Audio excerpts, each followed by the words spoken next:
Welcome to Pratap classes. दोस्तों, Pratap classes के YouTube channel पर आपका स्वागत है। आज है 31 जुलाई 2023 और 31 जुलाई 2023 के जितने भी इंडिया और वर्ल्ड के जो करंट अफेयर्स के क्वेश्चन बनते हैं, आज उनका हम डिस्कशन करेंगे। पूरा वीडियो ध्यान से देखना और लास्ट में आपसे क्वेश्चन पूछूंगा जिनके जवाब आपको कमेंट बॉक्स में देना होगा। आज अपने पढ़ेंगे वर्ल्ड सिटीज कल्चर फोरम में शामिल होने वाला पहला भारतीय शहर कौन सा है। आईसीसी आचार संहिता का उल्लंघन करने वाली पहली महिला क्रिकेटर कौन बनी है। और आईएसएसएफ जूनियर विश्व चैंपियनशिप 2023 के अंदर भारत का कौन सा स्थान है। आज इनकी चर्चा करेंगे। तो डेली आपको सुबह मेरी 6 बजे करंट की क्लास मिलती है। संडे के दिन आपको वीकली क्लास मिलती है। और अभी जुलाई मंथ कंप्लीट होने वाला है। पूरे आपको जुलाई मंथ की क्लास भी आपको मिलेगी। आज या कल तक आपको कल तक आपको पूरे जुलाई मंथ की क्लास आपको मिल जाएगी बढ़िया तरीके से। तो सारे विद्यार्थी एक बार वीडियो को लाइक शेयर करेंगे। सभी विद्यार्थियों को गुड मॉर्निंग। तो स्टार्ट करें। सबसे पहले हम जो शनिवार के दिन हमने जो करंट पढ़ा उसको अपने रिवाइज कर लेते हैं। हाल में विश्व प्रकृति संरक्षण दिवस 2023 कब बनाया गया। तो ये बनाया गया 28 जुलाई को। किस शहर के बाइकला रेलवे स्टेशन को यूनेस्को का एशिया प्रशांत सांस्कृतिक विरासत पुरस्कार मिला। तो ये मिला है मुंबई के रेलवे स्टेशन को। हाल में भारत के 83वें शतरंज ग्रैंड मास्टर कौन बने। तो ये बन चुके हैं आदित्य एस सामंत बन गए। स्पेस एक्स द्वारा लॉन्च होने वाला दुनिया का सबसे बड़ा निजी संचार केनेडी स्पेस सेंटर उपग्रह कौन सा है। तो वो है जुपिटर 3। हाल में प्रधानमंत्री नरेंद्र मोदी ने किस राज्य के हिरासर में पहले ग्रीनफील्ड एयरपोर्ट का उद्घाटन किया। तो ये किया है गुजरात के अंदर।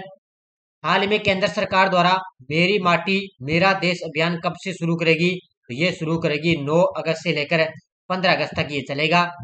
हाल में किस राज्य में नवनिर्मित राष्ट्रीय शहीद स्मारक का अनावरण किया। तो ये किया गया उत्तर प्रदेश राज्य में। कौन सा बैंक लगातार 5वें वर्ष राज्य सार्वजनिक उपक्रमों और निगमों का प्रमुख ऋणदाता रहा। तो वो रहा है केनरा बैंक। और बीसीसीआई पैनल में 4 महिला अंपायरों को शामिल करने से कुल कितनी महिला अंपायरों की संख्या हो चुकी है। तो इसमें हो चुकी है 7। तो ये थे शनिवार के दिन हमने जो करंट पढ़ा उसको अपने रिवाइज कर लिया है। और कल संडे था, संडे के दिन अपनी वीकली क्लास पढ़ ली। और जो कल संडे के दिन आपको जो वीकली क्लास मिली थी उसका जो टेस्ट है वो आज इस ऐप के अंदर आपको मिल जाएगा। क्योंकि पूरे साल की जो करंट अफेयर्स की टेस्ट चल रही है इसके अंदर आपको उसका टेस्ट भी आज आपको मिल जाएगा। तो 50 रुपए के अंदर आप ज्वाइन करें पूरे साल की करंट अफेयर्स की टेस्ट सीरीज। और सूचना सहायक के अंदर भी इसमें आपको वीकली है वो इंडिया और राजस्थान दोनों का आज आपको टेस्ट सीरीज के अंदर आपको टेस्ट उसका मिल जाएगा। ठीक है। और संगणक वाली में भी मिल जाएगा। और कोई विद्यार्थी जूनियर अकाउंटेंट की तैयारी कर रहा है, जूनियर अकाउंटेंट की राजस्थान है जूनियर अकाउंटेंट की तैयारी कर रहा है तो इसके अंदर भी आपको वीकली टेस्ट मिलना स्टार्ट हो जाएगा। तो पूरे आपको मिलेंगे, मंथली वाइज इसके अंदर मिलते रहेंगे। तो स्टार्ट करें आज की क्लास। और ये टेस्ट सीरीज चल रही है हमारी आरपीएससी और आरएसएम भी। और कल आपने नतीजा देख लिया होगा। कल आपको पता है सेकंड ग्रेड में ग्रुप ए और ग्रुप बी का एग्जाम हुआ था। और लगभग क्या है एग्जाम के अंदर है जो 2011 से 2023 तक जितने भी एग्जाम हुए ना लगभग आधे क्वेश्चन यहाँ से दोबारा रिपीट हुए हैं। ठीक है। तो ये जिस भी विद्यार्थी ने टेस्ट सीरीज ले ली उसका लगभग जीके एकदम तैयार हो जाएगा, एकदम क्लियर हो जाएगा। तो 100 रुपए के अंदर हमने टेस्ट सीरीज स्टार्ट कर रखी है। और लगभग आपको टॉपिक वाइज आपको टेस्ट सीरीज यहाँ पर लगातार मिलती रहती है। और जैसे भी आगे एग्जाम है, आगे जो एग्जाम होंगे ना उसके साथ साथ में आपको टेस्ट सीरीज मिलती रहेगी। तो ये आप टेस्ट सीरीज ज्वाइन करें। और लगभग एग्जाम के अंदर रिपीट क्वेश्चन हो रहे हैं। और कल आपने सेकंड ग्रेड के अंदर आपने देख लिया होगा। तो स्टार्ट करें। पहला क्वेश्चन आपके सामने। हाल में वर्ल्ड सिटीज कल्चर फोरम में शामिल होने वाला पहला भारतीय शहर कौन सा बना है। हाल ही में वर्ल्ड सिटीज कल्चर फोरम के अंदर शामिल होने वाला पहला भारतीय शहर बना है बेंगलुरु। कौन सा बना है। बेंगलुरु शहर बन चुका है। कर्नाटक की राजधानी Bengaluru world cities culture forum यानी कि WCCF का हिस्सा बनने वाला पहला 41वां भारतीय शहर बन चुका है। यानी कि ये हिस्सा बनने वाला पहला भारतीय शहर बन चुका है। और अगर आपको यानी कि भारत के अंदर तो ये पहला भारतीय शहर है बेंगलुरु। और पूरे विश्व में अंदर देखें तो ये 41वां शहर बन चुका है। शहरों का एक वैश्विक नेटवर्क है जो भविष्य की समृद्धि में संस्कृति की भूमिका का पता लगाने के लिए अनुसंधान और बुद्धिमत्ता साझा करता है। नेटवर्क में वर्तमान में 6 महाद्वीपों के 40 शहर इसके अंदर शामिल है। यानी कि अगर भारत के अंदर शहर पूछे ना तो पहला शहर बन गया बेंगलुरु। अगर दुनिया के अंदर पूछे तो 41वां शहर बन चुका है। कौन सा? बेंगलुरु शहर।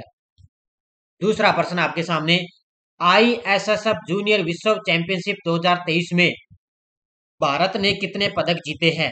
और कल आपने देखा होगा, मैंने टेलीग्राम पर उसकी पिक भी डाल दी थी कि ग्रुप बी के अंदर आपको पता है एक आर्थिक समीक्षा के क्वेश्चन आए थे, उसके अंदर एक करंट का क्वेश्चन आया था आर्थिक समीक्षा में, जो मैंने आपको करवाया कि विश्व के अंदर दुग्ध उत्पादन में भारत का कौन सा स्थान है। तो मैंने आपको बढ़िया तरीके से करवाया, उसके अंदर पहला स्थान था, भारत का पहला स्थान है। और भारत के अंदर सबसे ज्यादा किसका है? राजस्थान का पहला स्थान है। और ये कल क्वेश्चन आया था group B second grade exam के अंदर, आर्थिक समीक्षा का क्वेश्चन आया था, देखो। और जो मैंने आपको करंट में कितना शानदार तरीके से करवाया था। तो इसके अंदर पदक जीते हैं कितने? 17 पदक जीते हैं, ठीक है। ISSF जूनियर विश्व चैंपियनशिप 2023 में भारत ने कितने पदक जीते? 17 पदक जीते हैं। देखो, 16 से 24 जुलाई तक ISSF जूनियर विश्व चैंपियनशिप 2023 का आयोजन साउथ कोरिया के चांगवोन शूटिंग रेंज में इसका आयोजन किया गया।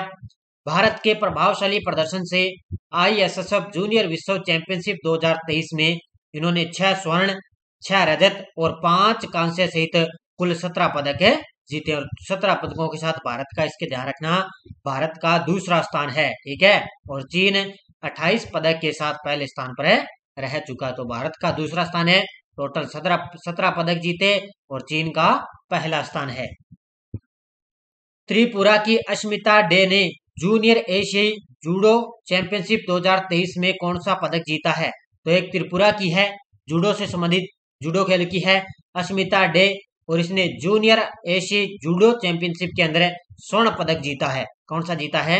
स्वर्ण पदक जीता। ये तस्वीर के अंदर आप देख सकते हो, ये है अस्मिता डे, और इन्होंने जूडो खेल की ये खिलाड़ी है, त्रिपुरा की रहने वाली, और इन्होंने स्वर्ण पदक जीता है।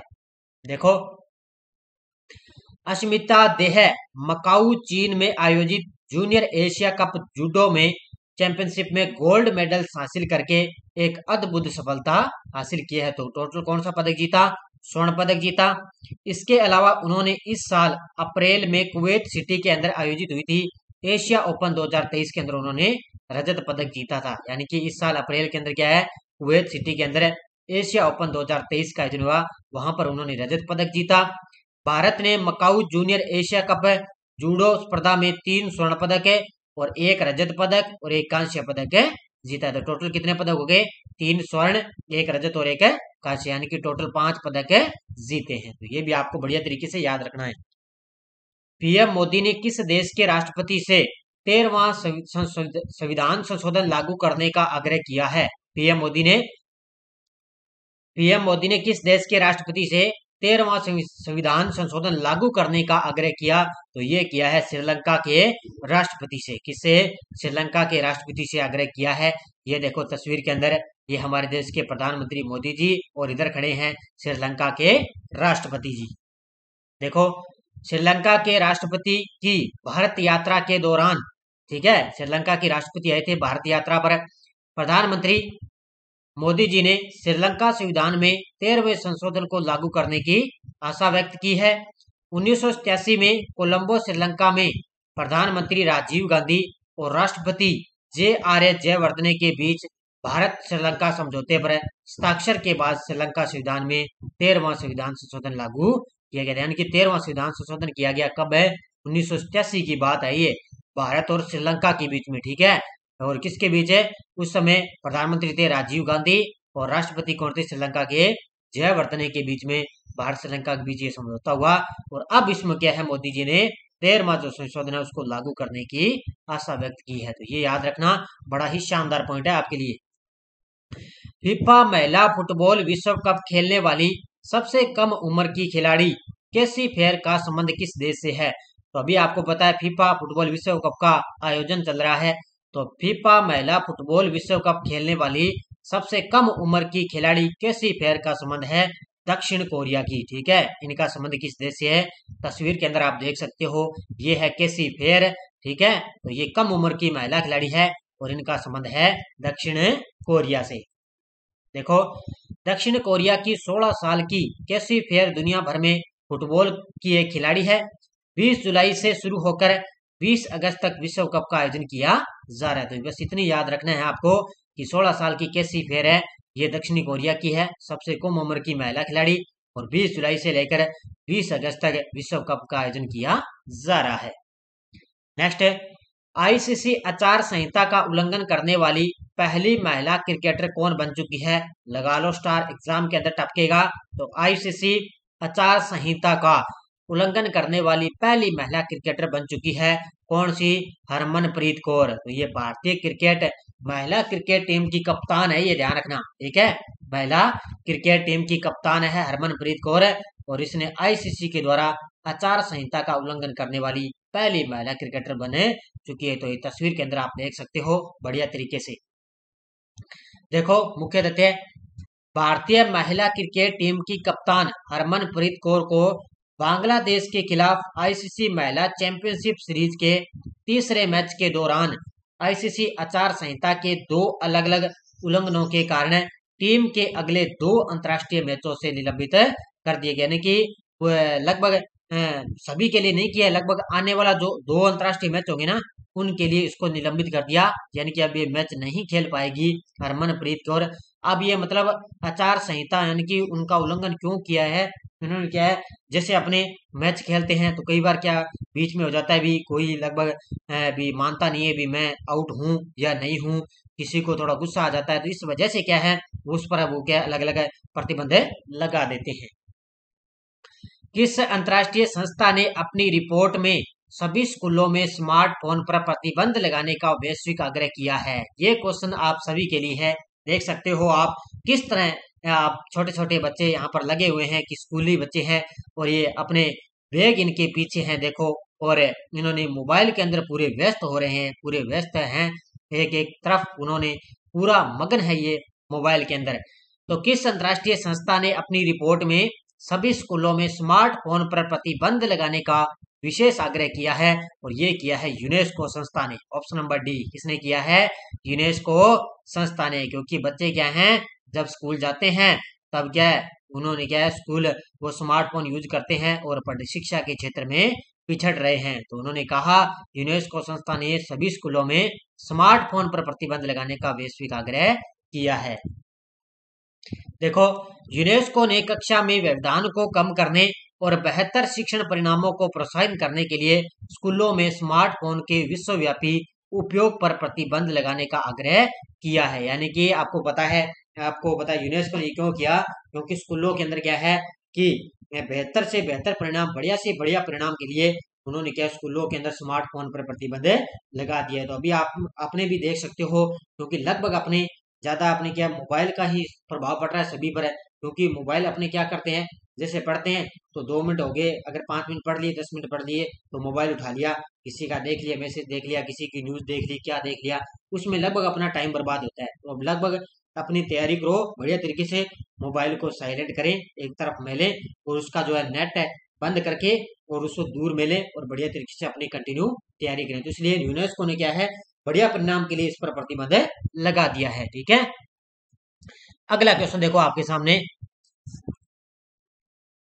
हाल ही में क्रैच नीति शुरू करने वाला देश का पहला राज्य कौन सा बना है? हाल ही में क्रैच नीति शुरू करने वाला देश का पहला राज्य हरियाणा बन चुका है। कौन सा बन चुका है? क्रैच नीति शुरू करने वाला देश का पहला राज्य हरियाणा बन चुका है। देखो, हरियाणा क्रैच नीति शुरू करने वाला देश का पहला राज्य बन गया। क्रैच नीति का मतलब देखो क्या होता है कि 26 जुलाई 2023 को हरियाणा महिला एवं बाल विकास विभाग ने हरियाणा राज्य क्रैच नीति 2022 की अधिसूचना जारी की थी, जिसमें राज्य की कामकाजी महिलाओं को लाभ होगा। इसका मतलब ये है कि क्रैच नीति का मतलब ये है कि इसे शुरू करने वाला देश का पहला राज्य है, इसने क्या है इसका लाभ होगा ना, जो लगभग हरियाणा के अंदर जो कामकाजी महिलाएं हैं, काम कर रही है घर के अंदर, दूसरों के लगभग उसी रोजगार कार्य के अंदर लगी हुई है, उनको क्या इसके अंदर इसमें लाभ मिलेगा, उनके बच्चों को भी लाभ मिलेगा। तो इसलिए हरियाणा है वो क्रैच नीति शुरू करने वाला देश का पहला राज्य बन चुका है। नेक्स्ट है, हाल ही में चर्चा में रही सायुनी योजना का संबंध किस राज्य से है? सायुनी, ठीक है, चर्चा में रही सायुनी योजना का संबंध किस राज्य से है? इसका संबंध है गुजरात राज्य से। ठीक है, ऑप्शन नंबर बी सी इसका उत्तर हो जाएगा गुजरात राज्य के सौराष्ट्र, ठीक है, गुजरात राज्य के सौराष्ट्र शहर से चर्चा में है सायूनी योजना और इनका संबंध है गुजरात से। तस्वीर के अंदर आप देख सकते हो ये है एक सिंचाई परियोजना से संबंधित है। प्रधानमंत्री ने सौराष्ट्र के लोगों को कई विकास परियोजनाओं के साथ साथ जीवनदायिनी सौराष्ट्र नर्मदा अवतरण इरिगेशन सायूनी योजना की एक बड़ी सौगात दी है। सायूनी का मतलब है सौराष्ट्र नर्मदा अवतरण इरिगेशन, ठीक है।